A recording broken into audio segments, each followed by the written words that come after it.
Olá, bom dia, eu sou Isabelle. E eu sou Mônica. Nós somos alunos da Escola de Ensino Médio em Tempo Integral Professora Marieta Santos de Bela Cruz, no Ceará. Nosso projeto é titulado Heroínas da Afro-Brasilidade, um jogo de tabuleiro como recurso para uma educação antirracista, feminista e decolonial. Ele teve início em 2024, quando numa aula de história o professor nos questionou sobre a quantidade de autores negros e negras que nós já tínhamos conhecido ou já tínhamos lido. Eu nunca tinha parado para pensar nisso, e como uma mulher negra, eu passei a questionar e a tratar isso como um problema. Eu procurei o professor após a aula e eu lancei a ideia da gente pensar uma forma de apresentar esses autores dentro da escola. A falta de autores negros e negros no currículo escolar é um problema estrutural em nosso país, e aparentemente não se dá a devida importância a essas questões como deveríamos. Naturalizamos o currículo educacional, especialmente no campo das ciências sociais, e marginalizamos uma série de autores importantes. Isso evidencia a grande falta de representatividade negra e indígena no currículo da educação básica.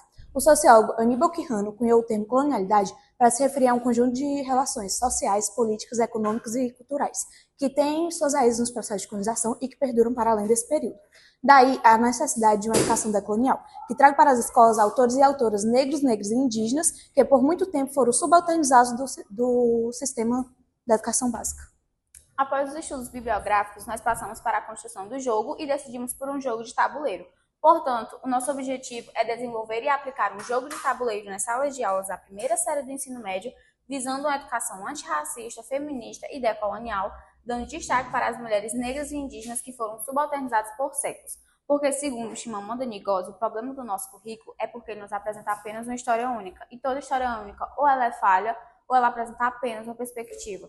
Nosso jogo ele foi usado como uma espécie de avaliação. Os professores da área de humanas passaram um mês trabalhando sobre conteúdos de autores decoloniais e logo após isso o jogo foi aplicado.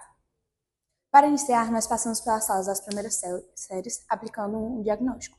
Nesse processo, podemos constatar a grande defasagem em nosso currículo no que se refere a autores negros, negras e indígenas, especialmente aqueles que travam diariamente a luta contra o racismo. Aqui nós temos nossos gráficos. Sobre a questão racial, o quanto esse tema foi trabalhado em sala? Cerca de 50% responderam que nenhum e poucas vezes. Quantos autores negros você conhece? Cerca de 75% responderam que nenhum e poucos. Você já ouviu falar sobre o conceito de decolonialidade? Cerca de 60% responderam que não. Qual a metodologia você acredita ser mais eficaz para a aprendizagem? Cerca de 40% responderam que jogos.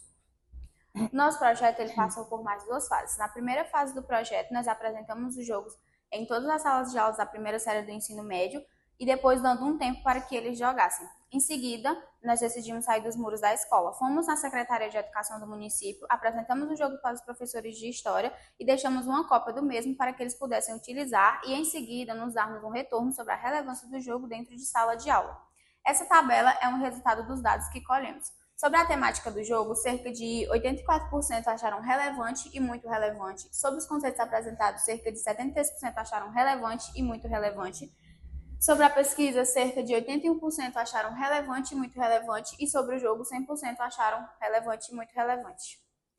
Pela realização desse trabalho, podemos constatar que a temática do racismo ainda é pouco trabalhada nas escolas, e que mesmo após a Lei 10.639 de 2003, que obriga o ensino da cultura afro-brasileira e indígena, pouca mudança houve. Através do jogo Heroínas da Afro-Brasilidade, podemos perceber que o interesse dos alunos, tanto na rede estadual quanto na rede municipal, sobre a temática aumentou, trazendo reflexões importantes sobre a cultura afro-brasileira na sociedade contemporânea.